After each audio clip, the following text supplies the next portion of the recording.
Bonjour à toutes et à tous les amis et bienvenue sur la chaîne YouTube de So Catch by Arl. J'espère que vous allez bien, très heureux de vous retrouver aujourd'hui pour une nouvelle vidéo, la vidéo pronostic de AEW All Elite Wrestling Double or Nothing. C'est un pay-per-view très important puisque c'est à peu près à la même période l'année dernière, il y a un an de cela, que la AEW avait annoncé officiellement, j'ai envie de dire, la création de shows hebdomadaires et de la compagnie et des roosters et tout ça.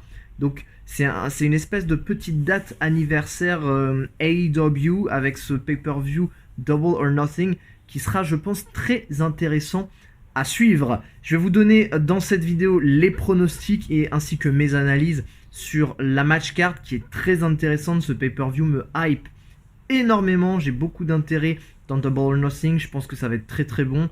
Je pense que ça va être juste génial, génialissime à voir tout simplement. Les amis, vous avez vu, je suis un peu en mode configuration tranquillou, hein. Vous avez vu, je suis dans le hamac, posé, tranquillou. Il fait bon, donc on en profite. J'ai le plaid quand même, parce que je suis un peu frileux.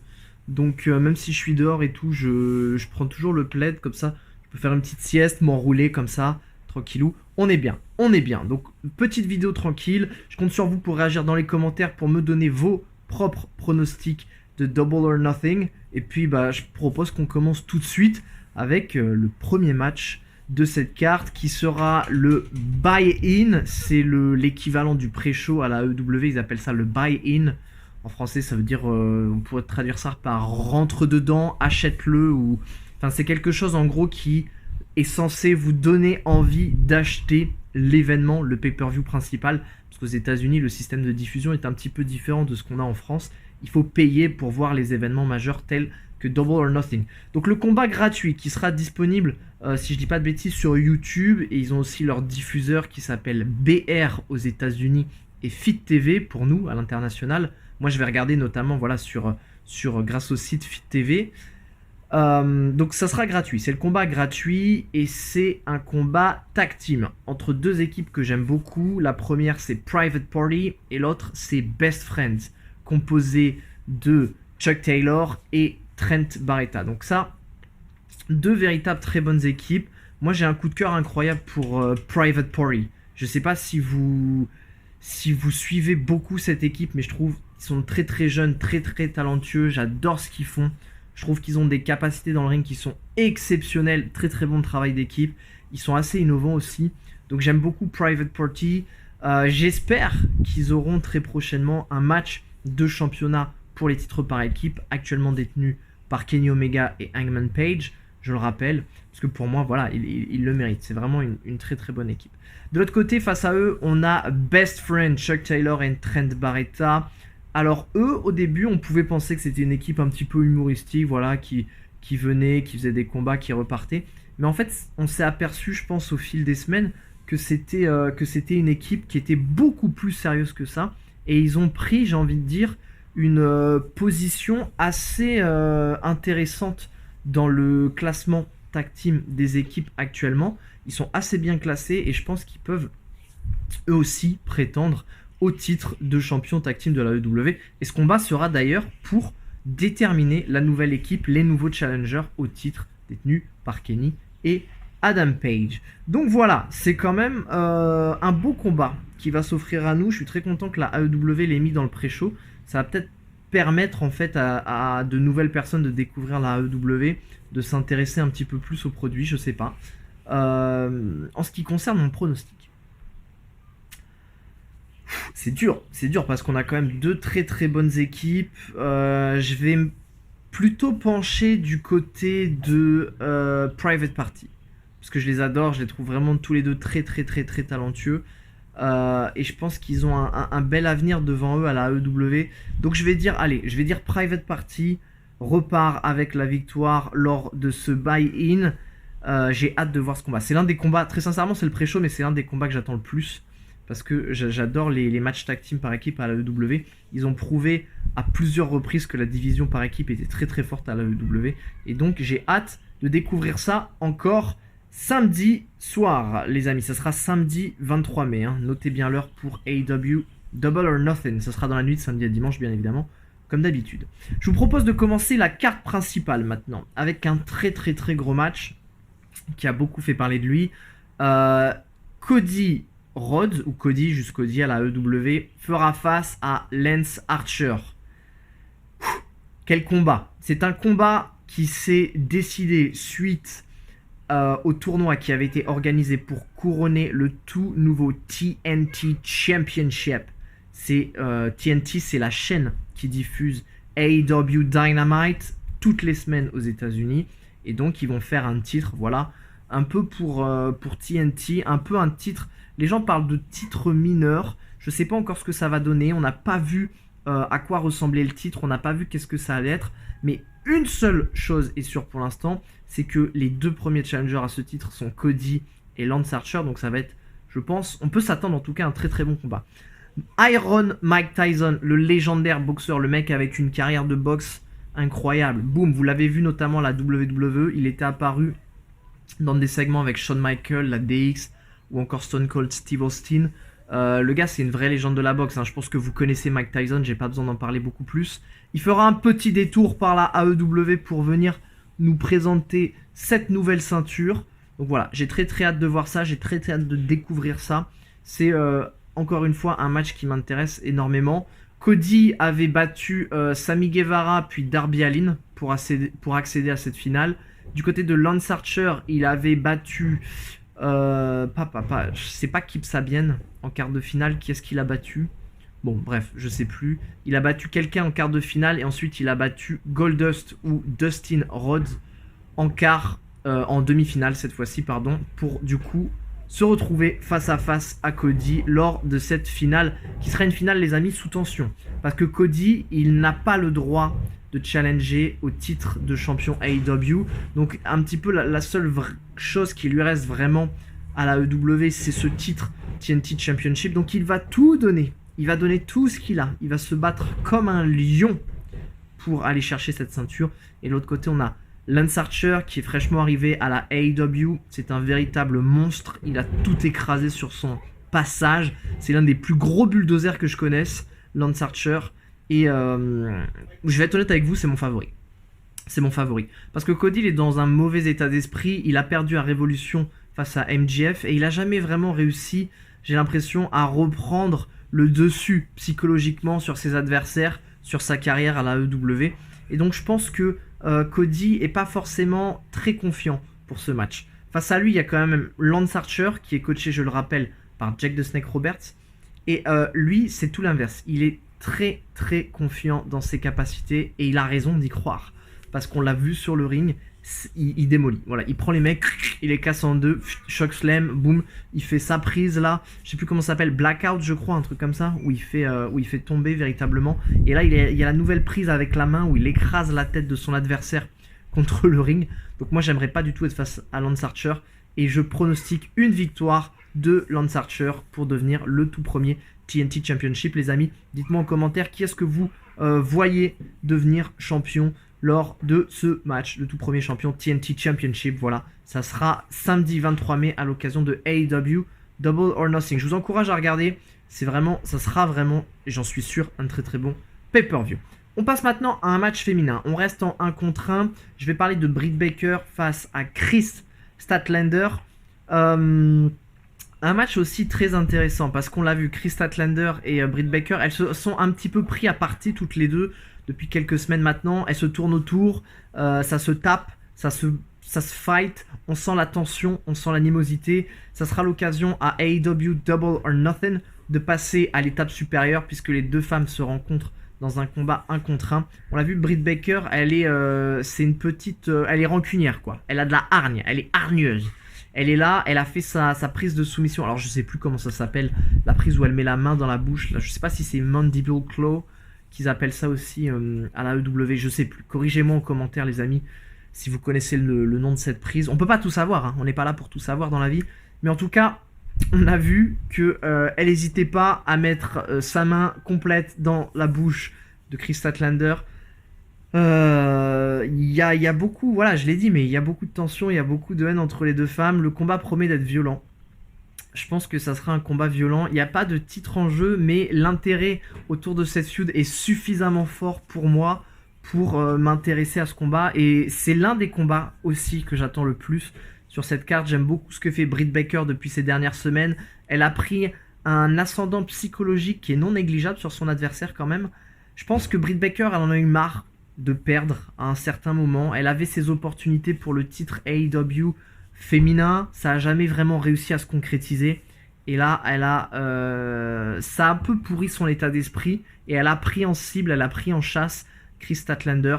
Ça va se concrétiser dans ce match. Vous l'aurez compris si vous m'avez écouté, je penche assez fortement du côté de Britt Baker. Et pour moi, c'est elle qui va repartir avec la victoire lors de ce pay-per-view AEW Double or Nothing. Donc voilà, pour moi, je pronostique Britt Baker gagnante. Je m'attarde pas plus que ça sur ce match. Je vous propose de passer à l'autre match féminin qui sera cette fois-ci pour le titre de championne AEW. Ça sera Nyla Rose, la défendeuse du titre féminin, face à Hikaru Shida. Et Hikaru Shida, je l'adore. J'adore énormément Hikaru Shida, je la trouve vraiment très très bonne. J'avais eu l'occasion de la rencontrer et de voir quelques-uns de ses combats avant sa signature à la AEW. Et sincèrement, je kiffe. Sincèrement, je kiffe de ouf. Je trouve que la meuf est très très bonne. Voilà, il y a rien à dire. Je trouve que c'est l'une des vraies catcheuses, même en dehors de la AEW, je trouve que c'est l'une des catcheuses qui participent véritablement à la révolution féminine. J'adore ce qu'elle fait, Hikaru Shida. Et ça va être un bonheur de voir ce match entre Nyla Rose et Hikaru Shida. Voilà. Attention après, parce que Nyla Rose, faut quand même pas la sous-estimer. Loin de là, les amis, faut garder en tête que Nyla Rose est très très très dangereuse. Et petite particularité de ce combat, ça sera un combat sans disqualification et sans décompte à l'extérieur. Donc ça donne, j'ai envie de dire, un petit peu encore un avantage supplémentaire à Nyla Rose, parce qu'on l'a vu par le passé, Nyla Rose, elle va pas hésiter à prendre une chaise, elle va pas hésiter à prendre une table et faire un powerbomb à travers la table. Je pense que Hikaru Shida avait déjà subi ce traitement, elle avait déjà subi un powerbomb à travers la table. Et donc, on n'est pas à l'abri de voir quelque chose de similaire se passer samedi prochain. Voilà, en ce qui concerne mon pronostic, c'est la partie toujours un petit peu difficile parce que on a deux très bonnes athlètes qui vont se rencontrer face à face dans ce match. Et même si j'aimerais beaucoup voir Hikaru Shida remporter la victoire, je vais être obligé de me ranger du côté de Nyla Rose, qui est pour moi une vraie bête de destruction. Elle le prouve semaine après semaine, qu'elle est toujours capable de rester au top et qu'elle est toujours capable d'aller défoncer tout simplement ses adversaires. Donc pour moi, Nyla Rose, elle reste quand même avec cet avantage du champion, avec cette confiance qui la caractérise si bien, cette dangerosité aussi. Et je vais dire que Nyla Rose va repartir avec son titre. Elle va défendre en fait, tout simplement, tranquillement cette ceinture et rester championne à la fin de ce combat. Les amis, dites-moi en commentaire ce que vous en pensez. On en discute ensemble. Un autre match assez cool dont je voulais vous parler et qui sera un petit peu un match spécial, si j'ai envie de dire, relatif à Double or Nothing. C'est un peu un mélange entre le Royal Rumble et Money in the Bank, vous allez comprendre pourquoi. C'est le Casino Ladder Match. Alors c'est une première à la AEW, je vais vous expliquer un petit peu en quoi ça consiste. En gros c'est très très simple, il y aura en tout 9 participants. 2 lutteurs vont commencer sur le ring face à face et ensuite un participant va rejoindre le match toutes les 90 secondes. C'est pour ça que je parle en fait tout simplement de Royal Rumble, c'est parce qu'il y aura des entrées un petit peu successives. Je vous ai dit aussi que ça ressemblait un petit peu à Money in the Bank. Eh bien c'est simple, c'est parce qu'il y aura des échelles impliquées dans ce match et il y aura, si j'ai bien compris, un jeton au-dessus du ring qu'il faudra aller décrocher et qui donnera l'opportunité à un match de championnat pour le titre AEW champion. Voilà. C'est intéressant. Bon, c'est intéressant, voilà. Après, à voir si, comme le Money in the Bank, on pourra l'utiliser quand on veut, ou si ça sera un jour et une date déterminée à l'avance, et que donc, on aura un match de championnat un petit peu prévu, peut-être lors du prochain pay-per-view, qui devrait être normalement All Out en août. Donc, c'est intéressant. Des 9 participants, pour l'instant, on n'en connaît que 5 au moment où je tourne la vidéo. Le premier, ce sera Darby Allin. qui est un véritable danger public, un véritable fou furieux. Je pense qu'il va tout faire pour remporter ce match. On sait Darby Allin qu'il a pas peur de se jeter du haut d'une échelle, du haut du ring, de à peu près n'importe quoi en fait. Donc le mec va prendre tous les risques possibles pour aller chercher ce jeton et remporter le match. Deuxième participant annoncé, Orange Cassidy. Orange Cassidy, attention, parce que sous ses airs de mec un peu qui fait de l'humour, tout ça, on sait qu'il peut être très très bon catcheur. On l'a vu lors de son match face à Pac à Révolution. Il a surpris véritablement tout le monde du catch. Donc je pense encore une fois que dans ce match, il peut être assez imprévisible. Ensuite, on a Colt Cabana en troisième participant qui a été annoncé. Ça, c'est plutôt pas mal aussi, Colt Cabana, parce que c'est pareil. Il fait un peu d'humour, mais c'est un catcheur quand même assez technique et assez sérieux quand il y a des opportunités comme celle-ci qui se présentent à lui. Donc, il a tout à fait raison. Et je pense qu'il va pouvoir... C'est un participant aussi sérieux sur lequel il va falloir garder un œil. Quatrième participant, les amis, Rey Fénix. Là, attention, parce que Rey Fénix, il est dans son élément. Il y a des échelles, il y a de la voltige, ça demande de la technique, ça demande de la stratégie. Ce match est fait pour Rey Fénix. Je pense que Rey Fénix va nous éblouir. Je pense que Rey Fénix, c'est un véritable talent qui va exploser comme ça, parce que ce match-là est fait pour lui. Il est très très bon, un bon high flyer. Il l'avait prouvé l'année dernière. Il avait fait un match en équipe avec Pentagon face aux Young Bucks, Escarrera de la Muerte, qui incluait déjà l'utilisation d'échelles. C'est un maître dans l'utilisation des échelles, c'est un maître du high flying, c'est un maître de la lucha libre. Ce match, Fénix, est fait pour lui et très sincèrement, je pense qu'il a énormément de chances d'aller remporter ce match. Et enfin, cinquième participant à l'heure où je tourne la vidéo, Scorpio Sky, qui rejoint un petit peu ses joyeux lurons sur le ring. Et lui aussi, Scorpio Sky, attention, il a déjà eu une chance pour le titre face à Chris Jericho. C'est un participant très sérieux sur lequel il va aussi, bien évidemment, falloir garder un œil. Ça laisse donc pour l'instant 4 places libres dans ce match. Dites-moi en commentaire qui vous pensez un petit peu va rejoindre ce match. Moi, j'ai des petites idées. Je pense qu'on peut penser à Joey Janela, par exemple. Une autre personne, ça serait Angelico. Angelico, je pense que ce match, il est fait pour lui. Il l'a aussi prouvé à la Lucha Underground quand il saute, quand il fait les spots incroyables avec les échelles, avec le plafond, le toit, enfin bref, Angelico. Et vous savez quoi d'ailleurs? Ça ne m'étonnerait pas de voir Angelico participer à ce match et aller chercher la victoire. Et ça va être mon pronostic d'ailleurs. Je vais dire Angelico, participant et gagnant de ce match. Casino, je sais plus comment ça s'appelle ça, Casino Royal Ladder, je sais plus. Ladder Casino Royal, j'en sais rien, bref. Dites-moi en commentaire les amis, qui est-ce que vous voyez aller décrocher ce jeton? Ça m'intéresse.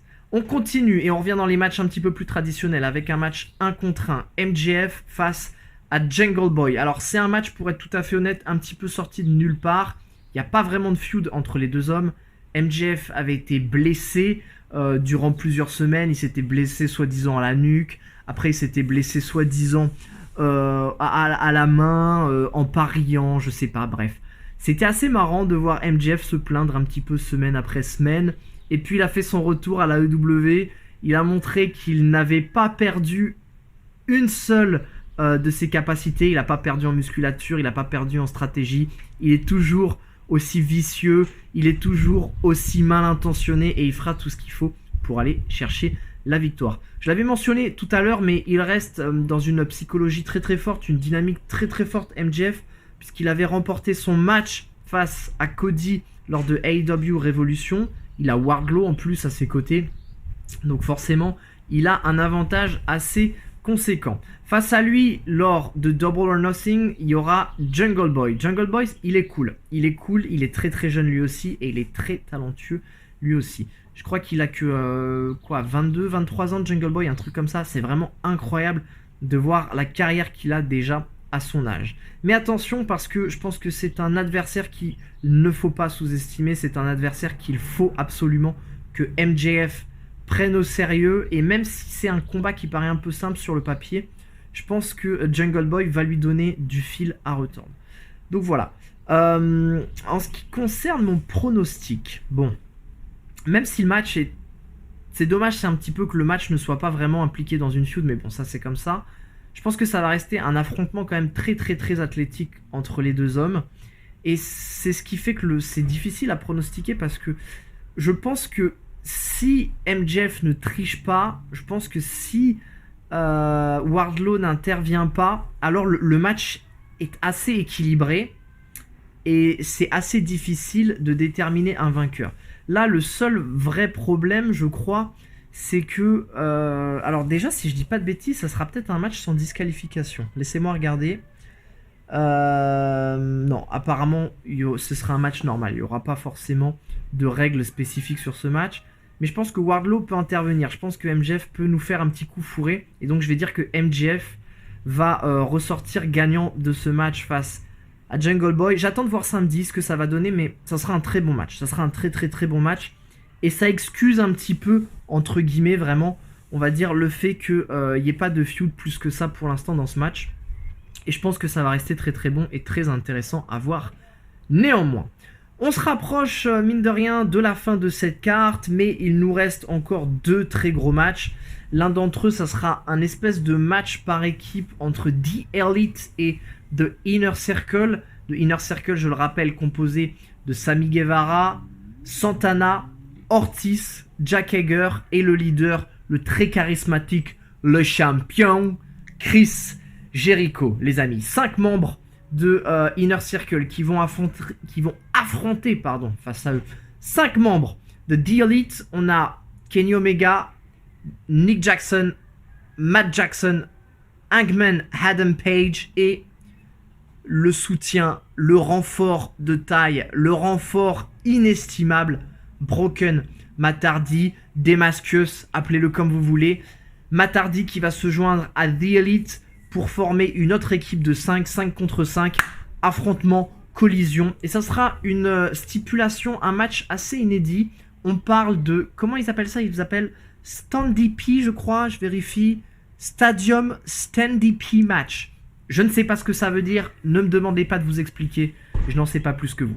Tout ce que j'ai cru comprendre, c'est que ce match allait se dérouler à l'intérieur d'un stade de 65 000 places. Bien évidemment, il n'y aura pas de fans dans ce stade, on en connaît tous les raisons les amis, pas besoin de revenir là-dessus, mais c'est assez drôle et c'est assez intéressant parce que je pense que ça va avoir lieu dans le stade de Jacksonville, qui est un stade qui appartient à Tony Khan et son père, qui sont, je le rappelle, les 2 propriétaires de la AEW. Donc voilà, ils ont prêté le stade pour ce match, ça va être un match assez atypique, ça va être un match assez particulier.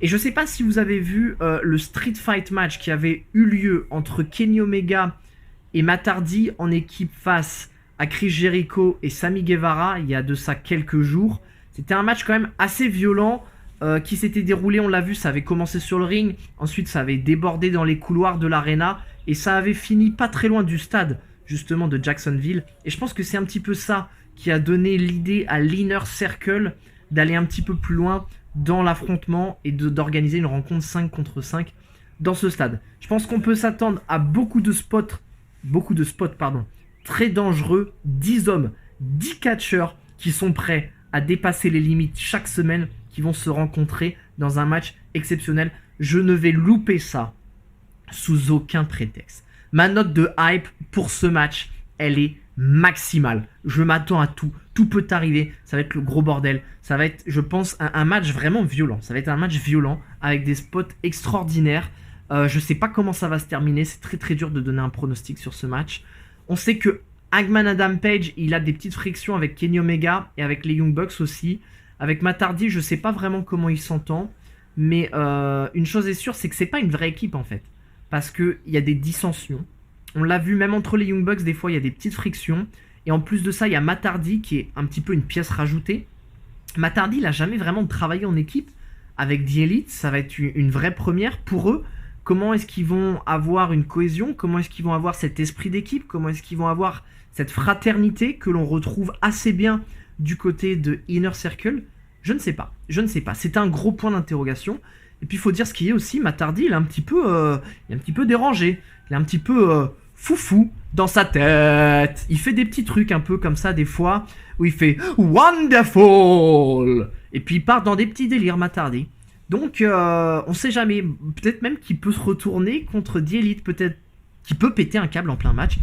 Je ne sais pas. Voilà. Plein d'éléments qui font en tout cas que je suis pas très sûr de la performance que va délivrer The Elite vont-ils réussir à travailler en équipe jusqu'au bout du match? C'est une vraie question que je me pose, c'est une vraie question que je vous pose. Et tous ces éléments portent à croire assez facilement, et en tout cas c'est mon pronostic, hein, c'est mon sentiment, c'est ma conviction un petit peu personnelle, que The Inner Circle va être plus fort que The Elite et que les 5 membres de Inner Circle, les amis, vont l'emporter dans ce match atypique. Je le rappelle, Stadium Stand DP match, je ne sais pas ce que ça veut dire, voilà. Mon pronostic de Inner Circle vainqueur, Chris Jericho va mener son groupe à la victoire et va repartir fort avec cette victoire. Dites-moi en commentaire ce que vous en pensez, les amis, on en discute ensemble. Ce qui nous amène à ce qui sera probablement notre main event, ce qui sera, je pense, un match très intéressant à regarder. Le champion Jon Moxley défendra son titre face à Brody Lee. Ça sera un match 1 contre 1 pour le titre de champion AEW. Et c'est un match intéressant parce que ça opposera 2 anciens catcheurs de la WWE, les amis. La dernière fois que Dean Ambrose et Luke Harper, comme ils s'appelaient à la WWE, s'étaient rencontrés, c'était en 2015 lors du show WWE Extreme Rules. Je suis assez confiant en disant et en affirmant que absolument personne ne se souvient de ce combat. C'est-à-dire que le match ne devait pas être forcément très fabuleux à l'époque. Est-ce qu'ils vont réussir à corriger ça et à faire en sorte que les gens se souviennent de ce match, que les gens gardent ce nouveau match de AEW Double or Nothing dans les annales, dans leur mémoire? C'est la question que je vous pose encore une fois. Et on aura la réponse seulement samedi 23 mai. Un match avec beaucoup de hype en ce qui me concerne. J'adore Jon Moxley en tant que champion. J'adore le voir, je le trouve vraiment très bon, très charismatique, très talentueux. J'en attends beaucoup de ce match. Et puis il y a eu aussi de l'autre côté Brody Lee, The Exalted One, le vrai leader, le vrai chef du Dark Order, cet ordre un petit peu mystique, cette secte, on l'a vu, qui a recruté différentes personnes. Parmi eux, les 2 généraux que sont Evil Uno et, alors je me souviens jamais vraiment de son nom, je crois que c'est Stu Grayson. Corrigez-moi les amis dans les commentaires si je me trompe, qui avait teasé un petit peu l'arrivée de Brody Lee depuis plusieurs semaines. Il y avait eu un voile de soupçon, il y avait eu un voile de doute, un voile de mystère à la AEW, et c'est Brody Lee qui s'était révélé comme le leader de ce groupe très bizarre, hein, un groupe un petit peu borderline. J'aimerais pas forcément avoir affaire à eux. Mais en tout cas, voilà, Brody Lee, il a réussi à se hisser en tant que challenger numéro 1. Il a détruit tous les adversaires, littéralement tous les adversaires qui se mettaient sur son passage. Il a fait un très bon match aussi avec Christopher Daniels il y a de cela quelques jours à Dynamite. Et on a vu qu'il avait une certaine résistance, une certaine capacité à encaisser les coups, une certaine capacité à répondre à la violence. Et ça, c'est intéressant parce que ça lui sera très utile dans son combat face à Jon Moxley. Jon Moxley, on l'a vu, hein, il peut repousser les limites, il peut repousser la violence, il peut aller très loin dans ses matchs, Jon Moxley. Donc c'est véritablement un défendeur à ne pas sous-estimer dans ce match. Donc voilà, collision encore une fois entre ces 2 gros noms, ça rend le pronostic véritablement très difficile. C'est pas comme à la WWE où c'est assez facile de dire ouais, lui va faire ci, lui va faire ça, Brock Lesnar va conserver. Là vraiment la EW, vous avez vu, hein, sur chaque match, il y a de la tension, sur chaque match il y a un intérêt, sur chaque match il y a un enjeu, et c'est véritablement pas aussi facile de pronostiquer les matchs AEW. Je sais pas. Avec le Dark Order présent, on peut penser que ça va donner un avantage quand même à Brody Lee. Mais je compte sur Jon Moxley pour se défendre du mieux qu'il peut. Allez, je vais dire Jon Moxley. J'adore Jon Moxley, j'adore ce qu'il fait. Je prends un risque. Je dis Jon Moxley va gagner, va conserver son titre de AEW Championship lors de Double or Nothing. Dites-moi les amis en commentaire ce que vous en pensez. On en discute ensemble. Voilà qui termine à peu près cette vidéo pronostic de Double or Nothing. Je suis très content d'avoir fait cette vidéo avec vous. Vous avez vu, hein, c'est un peu plus à la cool, un peu plus détendu. Il y a beaucoup moins de montage aussi. Dites-moi vos propres pronostics les amis en commentaire. J'espère vous voir nombreux. Je vous incite réellement à regarder Double or Nothing, prendre le temps de l'acheter. Je le rappelle, À l'international, c'est sur Fit TV. Donc allez-y, Fit TV, je sais pas combien ça coûte exactement. Mais en tout cas, c'est toujours un vrai plaisir. Vous dépensez pas de l'argent inutilement. À la fin de la soirée, voilà, vous en avez eu pour votre argent. Vous êtes véritablement content du show que vous allez voir. Donc moi en tout cas, c'est mon cas. J'attends ce pay-per-view avec grande impatience. Je vous incite à l'acheter, je l'ai dit les amis. Je vous incite également à soutenir la AEW sur les différents réseaux sociaux, Facebook, Twitter, Instagram, ainsi que les catcheurs que vous aimez le plus en ces temps difficiles. C'est très important, que ce soit à la AEW, à la WWE ou même dans le catch en France, peu importe, partout sur les réseaux sociaux, c'est gratuit. Ça ne vous prend que quelques secondes, donc je vous invite à le faire.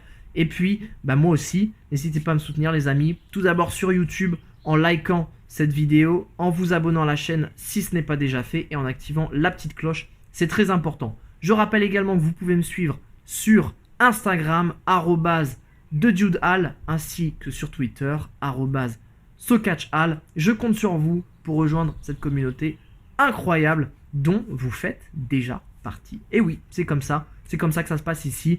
Merci à vous d'avoir regardé cette vidéo les amis. On se retrouve très bientôt sur la chaîne YouTube de SoCatch by Al. D'ici là, restez à l'affût, restez affûtés. À très bientôt. Sois sûr de t'abonner à la chaîne en cliquant sur ma tête et regarde aussi les autres vidéos en cliquant à gauche. Allez, abonne-toi. Allez, abonne-toi mon pote. On est là pour ça.